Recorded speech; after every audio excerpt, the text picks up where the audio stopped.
Hello दोस्तों, एक बार फिर से आप सभी को स्वागत करते हैं आपके अपने ही YouTube channel Tezpur math classes में। जैसा कि आपको मालूम है कि हम लोग जो ये बुक ये जो मैथ कर रहे हैं ये RS अग्रवाल का मैथ है और इसमें हम लोग मेंसुरेशन यानी 3D चैप्टर कर रहे हैं। हम लोग 10 तक करके आ गए हैं, 11 से आज स्टार्ट करेंगे हम लोग और देखेंगे 11 नंबर क्वेश्चन क्या बोला है एक घनाभ का आयतन 210 घन सेंटीमीटर है तथा इसके संपूर्ण पृष्ठ का क्षेत्रफल 214 वर्ग सेंटीमीटर है। यदि इसके आधार का क्षेत्रफल 42 वर्ग सेंटीमीटर है तो इस घनाभ की विभाएं मतलब होगा LBH, यानी LBH इसे करके बताना है। ठीक है, L का मान कितना, B का मान कितना। तो जब ये आयतन दे रखा है तो आप कह सकते हैं मेरे प्यारे भाई, आयतन होता है L, B और H का मान ही होता है आयतन। तो इसका मान दे रखा है 210 घन सेंटीमीटर। तो कहने का मतलब ये है, अगर इस क्वेश्चन को अगर हम लोग दिमाग से करना चाहें, अगर हम लोग अपना माइंड चला करके इस क्वेश्चन को करना चाहें तो हम लोग बिना कलम उठाए बना सकते हैं। जैसे में देखिए क्या बोला है ना आयतन, तो इसमें LBH होगा। तो क्या ये LBH की बात बताया है? LBH विभाएं है। तो ऑप्शन उठाइए और ऑप्शन को गुना कीजिए, जिस ऑप्शन में 210 मिलता है सेम वही आंसर हो जाएगा। ठीक है, देखिए अगर हम उठाते हैं A नंबर ऑप्शन को तो 5 चौकी 20 और 20 तिहाई 60, तो ये कन्फर्म है कि ये नहीं होगा क्योंकि हमको 210 चाहिए। B नंबर ऑप्शन देखिएगा, 6 पचे 30 और 30 में 4 से गुना कर लेंगे तो 4 तिहाई 12 यानी 120 सेंटीमीटर होगा, 1200 होगा। ठीक है, सेंटीमीटर। तो ये कंफर्म है कि ये भी नहीं होगा। ठीक है, अब आगे देखिए बोला क्या है। ये बोला है 7 छक 42 और 42 पचे कितना होता है, 210 होता है। तो ये कंफर्म है कि यही आंसर होगा। ठीक है, तो क्यों हम गुना करने जाएंगे नीचे वाले को, हम C नंबर ऑप्शन लगा लेंगे, C नंबर ऑप्शन टिक कर लेंगे। आगे देखिएगा, आगे बोला है कि एक लोहे का एक शहतीर 9 मीटर लंबा, 40 सेंटीमीटर चौड़ा तथा 20 सेंटीमीटर ऊंचा है। कहने का मतलब ये मेरे प्यारे भाई कि काहे आप बनाने जाइएगा, जब कंपटीशन की आप तैयारी कर रहे हैं तो फिर बनाने से क्या फ़ायदा। आपको आंसर से मतलब है ना, हम आंसर देंगे ना एग्जाम हॉल में, हम थ्योरिकल करके दिखाएंगे तो नहीं। बात ये, लोहे का एक शहतीर 9 मीटर लंबा, 40 सेंटीमीटर चौड़ा तथा 20 सेंटीमीटर ऊंचा है। यदि 1 घन मीटर लोहे का भार 50 किलोग्राम हो तो शहतीर का भार कितना होगा ये बताना है। तो जब ये इसका विभाएं दे रखा है, लोहे का शहतीर का लंबाई चौड़ाई ऊंचाई दे रखा है और 1 घन सेंटीमीटर का ऊंचाई दे रखा है, तो टोटल शहतीर में अगर 50 किलोग्राम से गुना कर लेंगे तो पता नहीं चल जाएगा कि शहतीर के वजन कितना है, शहतीर कितना किलोग्राम है। नहीं बता सकते हैं? बता सकते हैं। तो देखिए कैसे होगा। सबसे पहले मेरे प्यारे भाई ये मीटर में है तो मीटर में ही रहने देंगे। 9 मीटर 40 सेंटीमीटर में है तो इसको हम लोग गुना भाग करके लेके चल जाएंगे, किसमें, मीटर में। किसमें लेके जाएंगे, मीटर में। मेरा पेन थोड़ा जवाब,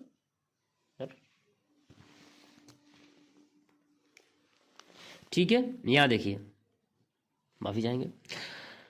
और उसके बाद गुना कर लेंगे 20 सेंटीमीटर, यानी इसको भी मीटर में लेके चल जाएंगे तो ये हो जाएगा 20/100। लेकिन 1 घन मीटर लोहे का भार इतना है, तो इतना घन मीटर लोहे का भार कितना होगा, 50 से 1 का मान दे रखा है, इतना यूनिट का मान में गुना कर लेंगे 50 से तो आंसर आ जाएगा। बात आया समझ में? बात आया कि नहीं? 50 दूनी 100 होता है, 2 से 2 काट लेंगे, ये हो गया 10, 00 से 00 कट जाएगा, 9 चौकी 36 जो होगा, 36 किलोग्राम जो होगा इस क्वेश्चन का फाइनल आंसर होगा। देखिएगा ऑप्शन नंबर C में।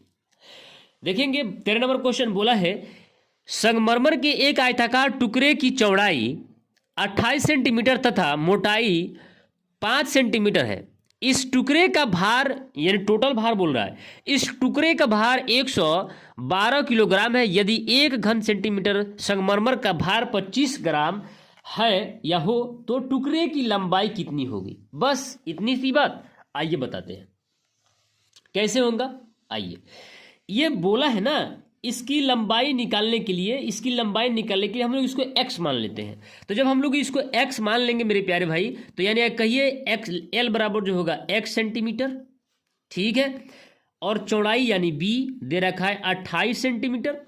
उसके बाद मोटाई यानी ऊंचाई के बात किया है, ठीक है, ऊंचाई के बाद 5 सेंटीमीटर। ठीक है। अब इसको हम लोग गुना कर लेंगे तो टोटल आयतन आएगा, और इसमें गुना कर लेंगे 25 ग्राम से, तो टोटल ये भार दिख जाएगा। आया बात समझ में? तो सबसे पहले मेरे प्यारे भाई इसको हम लोग आयतन निकालते हैं। x गुना 28 गुना 5 गुना कर लेंगे 25 ग्राम। तो 25 ग्राम को हम लोग किस में लेके चल जाएंगे, इसको हम लोग लेके चल जाते हैं किलोग्राम में, तो 1000 से भाग करेंगे। तो ये किसका माना गया, 112 किलो। यहाँ देखिए ये टोटल जो भार निकलेगा 112 किलो का बात निकलेगा। ठीक है, टोटल का बात दे दिया है, यूनिट में इस तरह से है, और ये टोटल में वजन दे दिया है 112। ठीक है, अब देखिए काट लेंगे। 25 चौकी 100 होता है, 5 अट्ठे 40 होता है। ठीक है, यहां से काट लेंगे 7 चौकी 28 होता है, या सब काट लीजिए, 7 चौकी 28 ये 16 हो जाएगा, और इस 4 से 4 चौकी 16 ये बराबर उस पर जाएगा तो गुना कर लेगा, यानी x बराबर जो होगा 8 चौकी 32 सेंटीमीटर जो होगा इस क्वेश्चन का आंसर होगा। देखिए लंबाई की बात निकाला, लंबाई हमने क्या माना है, x। ठीक है, आगे देखिएगा 14 नंबर क्वेश्चन क्या बोला है। 14 नंबर क्वेश्चन बोला है एक 45 मीटर चौड़ी तथा 2.5 मीटर गहरी नदी का बहाव यानी फ्लू 3.6 किलोमीटर पर घंटा है। इससे कितना पानी प्रति मिनट प्रवाहित या समुद्र में गिर सकता है ये बताना है। तो मेरे प्यारे भाई आपको मालूम होना चाहिए कि इसका जो चौड़ाई दे रखा है, मेरे प्यारे भाई इसका जो चौड़ाई दे रखा है, बी का मान दे रखा है 45 मीटर में, भैया मीटर में। उसी प्रकार से दे रखा है इसका गहराई यानी एच भी कह सकते हैं भैया, गहराई दे रखा है, ऊंचाई दे रखा है 2.5 मीटर, लेकिन आपको ये दिया है 3.6 किलोमीटर पर घंटा की रफ्तार यानी फ्लू दे रखा है। तो यहां से आप क्या कर सकते हैं, यहां से आप लंबाई निकाल सकते हैं। कैसे, तो देखिए अगर हम लोग इसको कैलकुलेट करेंगे तो ये तो मीटर में है ना, तो इसको हम लोग बदल के लेके जाएंगे मीटर पर मिनट में, मीटर पर मिनट में लेके जाना होगा इसको। तो 36 यानी 3.6 गुना इसको हम लोग 1000 से कर लेंगे तो ये जाएगा सेंटीमीटर में, सॉरी मीटर में, और मेरे प्यारे भाई इसको हम लोग 60 से गुना कर लेंगे तो क्या आ जाएगा, मिनट में। बात आया समझ में? इस दशमलव हटाएंगे तो बाटा में एक और जीरो आ जाएगा, यानी 00 से 00 कट जाएगा, 6 36 हो जाएगा, यानी ये हो जाएगा 60। अब यहां से हम लोग पूरा के गुना कर लेंगे तो क्या निकल जाएगा, पानी गिर रहा है कितना रफ्तार में, वो पता चल जाएगा एक बार में कितना पानी गिर रहा है। ठीक है, तो देखिए 60 और ये हो जाएगा 45 गुना 2.5, हटाएंगे दशमलव, बटा में 10 आ जाएगा।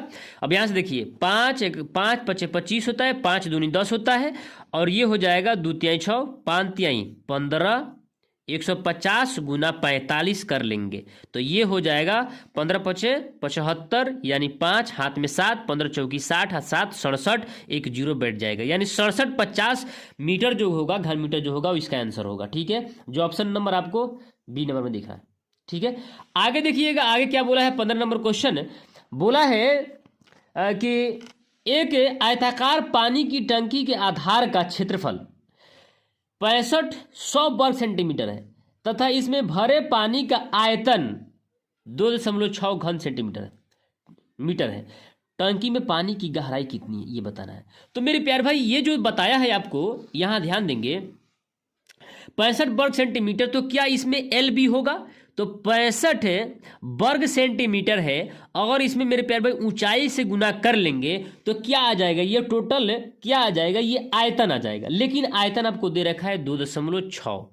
बात आया समझ में, बात आया समझ में? आपसे पूछा है गहराई यानी एच ही पूछा है भैया, तो एच का गुना लगा लेंगे, यानी एल बी एच, इसमें तीनों है, 2.6 में तीनों है, और इसमें क्या था, इसमें एल और बी था, हमने एच का गुना लगा लिया तो ये आयतन ये भी आयतन बराबर कर लेंगे। बात आया समझ में? लेकिन एक शर्त है, ये एल बी एच ये क्या है सेंटीमीटर में, ये मीटर घन मीटर में है, इसको हम लोग 2 बार 100 से गुना कर लेंगे तो ये चला जाएगा मीटर में। क्यों? क्योंकि ये 2 बार एल बी एच के साथ गुना होकर आया है। तो यहां से मेरे प्यारे भाई 00 से 00 कट जाएगा, 13 5 65 होता है, 13 दूनी 26 होता है, इसको हम लोग हटाएंगे बटा में 10 आ जाएगा। ठीक है, अब क्या होगा, 0 से 0 कट जाएगा, 5 दूनी 10 होता है, और h बराबर ये गुना कर जाएगा, यानी h बराबर 4 दूनी 4, जो मीटर आएगा वो फाइनल आंसर आएगा। ठीक है, जो ऑप्शन नंबर बी में दिख रहा है। आया समझ में? आशा करते हैं कि आज की वीडियो आपको बहुत ही हेल्पफुल लगा होगा और बहुत ही आपको ज़्यादा समझ में आया होगा। इसी तरह हमारे वीडियो से नई नई बात सीखने के लिए हमारे चैनल को सब्सक्राइब करें और लाइक करें। मिलते हैं फिर कल अगली वीडियो में, जब तक के लिए जय हिंद।